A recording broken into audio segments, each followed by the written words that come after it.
Bonjour Marilou. Bonjour Théo.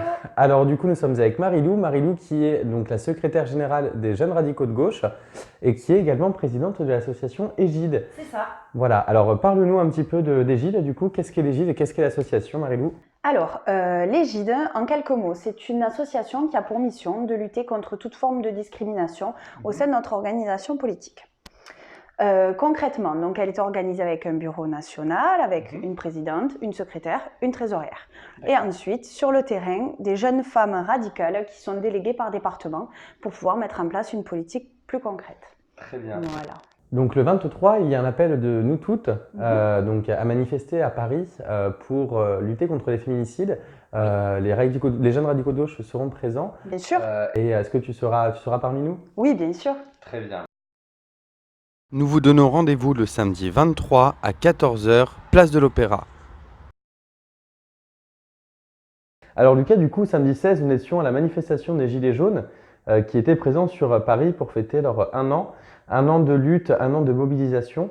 Donc on a voulu s'y rendre afin de voir aussi, de constater par nous-mêmes voilà, l'anniversaire des Gilets jaunes, le nombre de personnes qui y auraient sur place, et puis afin d'écouter les gens, avoir leurs revendications et voir ce qu'ils souhaitent faire. Et toi Lucas, qu'as-tu tiré de cette journée? Qu'en as-tu pensé? Alors moi j'avais jamais fait de manif à Paris parce que à Toulouse, voilà, même moi qui viens du Gers, à Auch, c'est pas du tout violent. Cette manifestation, donc on était là surtout en mode observateur, on disait rien, franchement on n'a pas parlé pendant 2 heures presque, juste entre nous, très vite fait. Il y a quand même beaucoup de lieux dans Paris en même temps. Du coup, on a vu une barricade commencer à se monter juste en bas de l'obélisque de la colonne de la place de la Bastille. Le lieu est symbolique. C'est ça, le lieu symbolique, c'était, il disait vraiment, on prend la Bastille, voilà, c'était, Telle une révolution. c'est ça, bah, c'est un peu comme ça. Et donc, les forces de l'ordre ont mis quand même bien 20, peut-être même 30 minutes à arriver. Oui.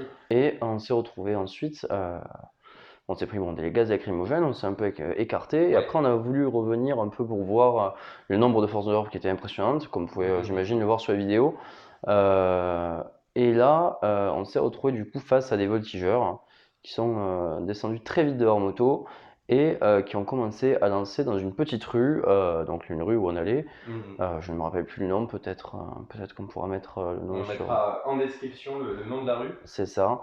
Et on s'est retrouvé du coup face à peut-être 20, 30 forces de police. Police, c'est ça. Et qui lançaient du coup des grenades, je sais pas si c'était du désencerclement ou des fumigènes. Des grenades de désencerclement, effectivement, et ils ont dégoupillé. Ouais, ils ont Très dégoupillé rapidement. et ils en ont lancé dans notre direction alors qu'on était une dizaine, Ouais. peut-être 5, 6, 7 grenades et certaines en cloche. Du coup, on s'est retrouvé piégés. On s'est écroulé au sol à cause de l'intensité des fumigènes lacrymogènes, des gaz lacrymogènes. Et on a eu du mal à se relever, c'est-à-dire des gens sont venus nous chercher dans la fumée. Un gros merci à eux d'ailleurs. C'est vrai. Si vous nous regardez, trois dames et un monsieur voilà, qui sont venus nous extirper de là, hein, parce que toi Enfin, tu étais j'étais par au terre. sol, j'étais au sol. Moi c'est pareil, j'étais au sol en train de commencer donc à cracher. On n'avait plus à respirer littéralement, j'arrivais même plus à parler. On peut entendre Lucas appeler À à l'aide. l'aide Mais à un moment donné. c'est vraiment au bout de 20 secondes où Voilà. j'essayais de dire à l'aide à quelqu'un s'il vous plaît, mais un petit bruit est sorti parce que je ne pouvais vraiment plus respirer et on s'est retrouvé du coup plus loin, ils nous ont emmené un peu plus loin et pendant 5-10 minutes au sol à essayer de reprendre nos esprits, de reprendre du souffle déjà aussi. Ils nous ont mis des sérums physiologiques, tout ça. Et c'était quand même. Moi, c'était la première fois où vraiment je subissais les effets du gaz lacrymogène. Parce qu'à Toulouse, je m'étais quand même équipé, j'avais pris un masque, enfin, je m'étais équipé en conséquence. Mais là, j'avais rien du tout, à part une écharpe en fait. On aurait peut-être dû, l'histoire nous le dira, peut-être que si on refait une manifestation, si ce format-là vous a plu, dites-le nous en commentaire. On refera d'autres vidéos de toute façon, d'autres manifestations. Mais si on refait une manifestation Gilets jaunes, cette fois-ci, je pense qu'on prendra vraiment un masque, parce que là, c'était clairement pas possible. Donc on vous laisse regarder la vidéo.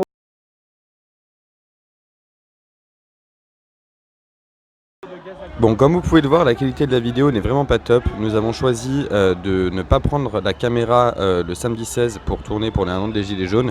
Nous avons donc filmé à l'iPhone, mais nous nous engageons à poster les vidéos sur Twitter dès ce soir afin que vous puissiez avoir accès à l'ensemble des choses que nous avons pu voir et que nous avons pu constater lors de cette manifestation.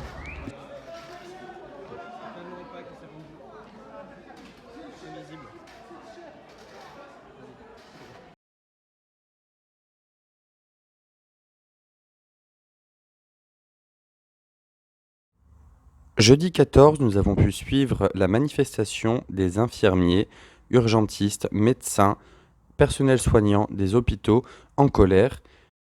Cette manifestation s'est passée dans le calme, la bonne humeur et la joie de vivre, malgré un personnel fatigué, à bout de souffle, qui ont des demandes légitimes depuis maintenant un peu plus de 8 mois.